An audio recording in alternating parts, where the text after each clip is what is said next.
رات بہت خاموش تھی۔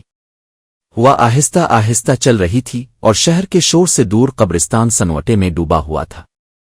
لوگ اپنے گھروں میں سکون سے سو رہے تھے، مگر زمین کے نیچے ایک ایسی دنیا آباد تھی جہاں انسان اپنے اعمال کے ساتھ اکیلا رہ جاتا ہے۔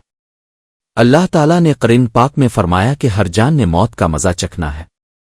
دنیا کی زندگی ختم ہوتے ہی انسان ایک نئی منزل میں داخل ہو جاتا ہے جسے عالم برزخ کہا جاتا ہے۔ یہی وہ جگہ ہے جہاں قبر انسان کے لیے تو جنت کے باغوں میں سے ایک باغ بنتی ہے یا جہنم کے گڑھوں میں سے ایک گڑھا۔ ایک نیک نوجوان تھا جس کا نام حارث تھا۔ وہ 5 وقت نماز پڑھتا، قرآن کی تلاوت کرتا اور اپنے والدین کی خدمت کیا کرتا تھا۔ جب بھی قبرستان کے قریب سے گزرتا تو اس کے دل میں خوف آخرت پیدا ہو جاتا۔ وہ اکثر نبی کریم کی وہ حدیث یاد کرتا جس میں فرمایا گیا کہ قبر آخرت کی پہلی منزل ہے۔ اگر یہاں کامیابی مل گئی تو آگے کی منزلیں آسان ہو جائیں گی۔ حارث رات کو تنہائی میں اللہ سے دعا کرتا، اے اللہ، میری قبر کو نور سے بھر دینا، مجھے عذاب قبر سے بچا لینا۔ وقت گزرتا رہا۔ ایک دن اچانک حارث شدید بیمار ہو گیا۔ گھر والے پریشان تھے۔ اس کی سانسیں آہستہ آہستہ کمزور ہونے لگے، لیکن اس کی زبان پر آخری وقت میں بھی کلمہ جاری تھا۔ پھر وہ لمحہ آیا جب اس کی روح جسم سے جدا ہو گئی۔ نبی کریم نے فرمایا کہ مومن کے پاس رحمت کے فرشتے سفید چہروں کے ساتھ آتے ہیں، وہ جنت کا کفن اور خوشبو لے کر آتے ہیں۔ حارث کے چہرے پر موت کے وقت عجیب سکون تھا۔ ایسا لگتا تھا جیسے وہ کسی تکلیف میں نہیں بلکہ آرام میں ہو۔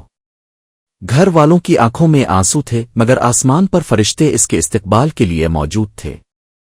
اگلے دن اسے قبرستان لے جایا گیا۔ لوگ خاموشی سے جنازے کے ساتھ چل رہے تھے۔ ہر شخص کے دل میں یہی خیال تھا کہ ایک دن ہمیں بھی اسی سفر پر جانا ہے۔ جب حارث کو قبر میں اتارا گیا اور مٹی ڈال دی گئی تو سب لوگ واپس جانے لگے۔ اب وہ اپنی قبر میں اکیلا تھا۔ نبی کریم نے فرمایا کہ جب لوگ واپس جاتے ہیں تو مردہ ان کے جوتوں کی آواز سنتا ہے۔ قبر کے اندر اندھیرا تھا، خاموشی تھی، اور پھر اچانک 2 فرشتے ظاہر ہوئے۔ ان کے چہرے سخت تھے۔ یہ منکر نکیر تھے۔ وہ مردے سے سوال کرتے ہیں، تیرا رب کون ہے؟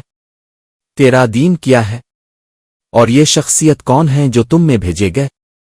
حارث کے دل میں اللہ نے ثابت قدمی ڈال دی، میرا رب اللہ ہے، میرا دین اسلام ہے، اور یہ اللہ کے رسول حضرت محمد ہیں۔ اچانک قبر میں نور بھر گیا، جنت کی خوشبو آنے لگی۔ ایک دروازہ جنت کی طرف کھول دیا گیا۔ ایک آواز آئی، میرے بندے نے سچ کہا، اس کے لیے جنت کا بستر بچھا دو اور جنت کی طرف دروازہ کھول دو۔ حارث کی قبر جہاں تک نظر جاتی تھی کشادہ کر دی گئی، لیکن اسی قبرستان میں ایک اور قبر بھی تھی، جہاں ایک ایسا شخص دفن تھا جس نے دنیا میں نماز کو ہلکا سمجھا، گناہوں میں زندگی گزاری اور کبھی توبہ نہ کی۔ اور اس کی قبر میں کیا ہو رہا تھا، یہ جان کر انسان کا دل کانپ اٹھتا ہے۔